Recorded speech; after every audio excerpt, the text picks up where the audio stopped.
to Complexity Made Simple. My name is Paul Allen, and we're going to stick with the theme of going through some lean subjects in this video. And as you can see, slight change of venue. This is actually my spare bedroom, because we're here to talk about these fine things. We're here to talk about pull. We're going to install a pull system, and we're going to install a pull system. For these things, I teach Six Sigma mostly, and this is my standard course. It's a 9-day green belt course, and therefore this is the thing I need to print the most. This is what I need most of. And the other day, what did I do? I ran out of these things. Can you believe this? So I ran out of them. You can see, look, I've now got a bookcase full of them, because what did I then do? Having run out of them, I went and ordered loads of them. And I guess this is what purchasing do all the time in lots of businesses, where they run out of something that is really popular. There's no reason to run out of them at all. I did. I managed to save the day because I gave out some old notes, some obsolete notes. They're not that different to these. There's a different cover colour, so it was very noticeable that I was giving out the wrong sets of notes. But it saved the day. But I shouldn't run out of these. I shouldn't run out of these at all. Now, what I've now done is I've created a space for them. So instead of storing them randomly, classic warehouse behaviour to save space, store them randomly. So I used to have them, look, in a cardboard box. Couldn't tell what was in the box. Couldn't tell how many was in the box. Sometimes I'd open the box and there'd only be a couple of sets of notes in there. So very poor visual management. So we're going to change this, and I've already made a start. First thing, one place and one place only, and that's the first thing.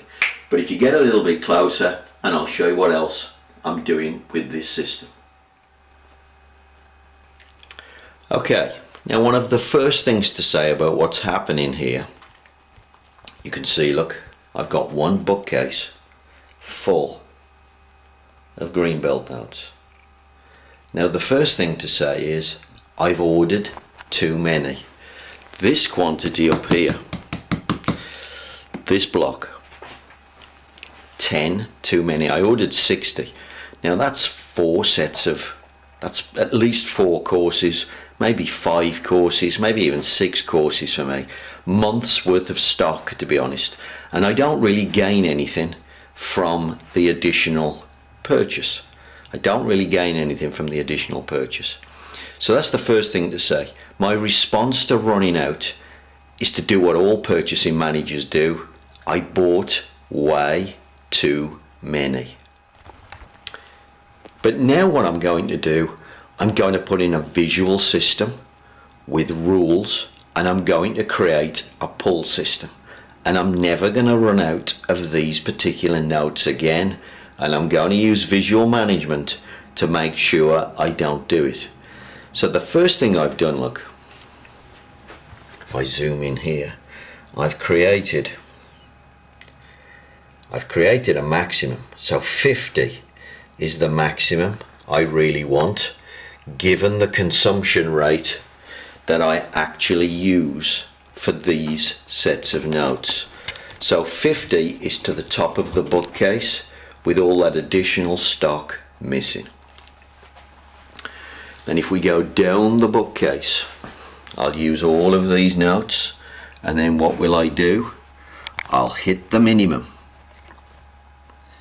So look at the minimum. The minimum stock level says 18. 18 is that bottom section there. There's 18 in that bottom section. More than enough for my next course. I've got a lead time of about 10 days. So I would never use 18 in a 10-day period once I hit that limit.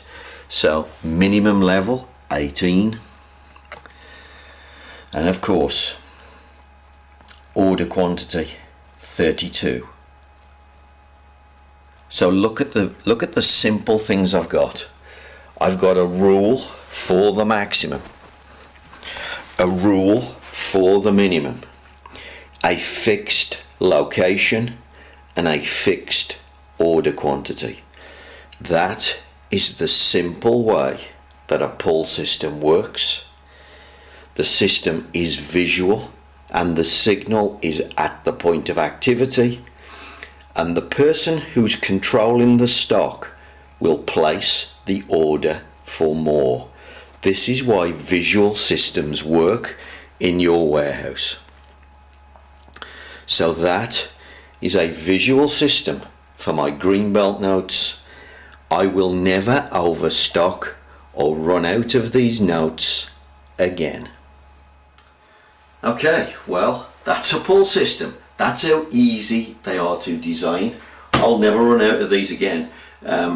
It's dead simple to do. It costs nothing, no computer needed, nothing. You just need to know what's the demand.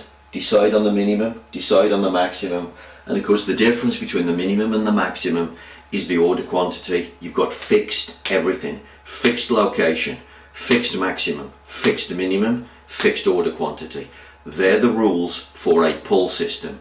No computer needed, no £1 million to spend on the computer, no worrying about the accuracy, stock accuracy, negative numbers, all the problems that you get with your SAP systems and your Oracle systems. And when you hit the level, it always works because it's visual and it's always a fact. When you hit that level, it's always a fact. In the computer, when the computer says order, it could be wrong because the data's wrong, the static data is wrong, etc. Pull systems never run out of stock again. They always work, cheap, reliable. They are best practice. World-class companies use this, use pull, and make more money.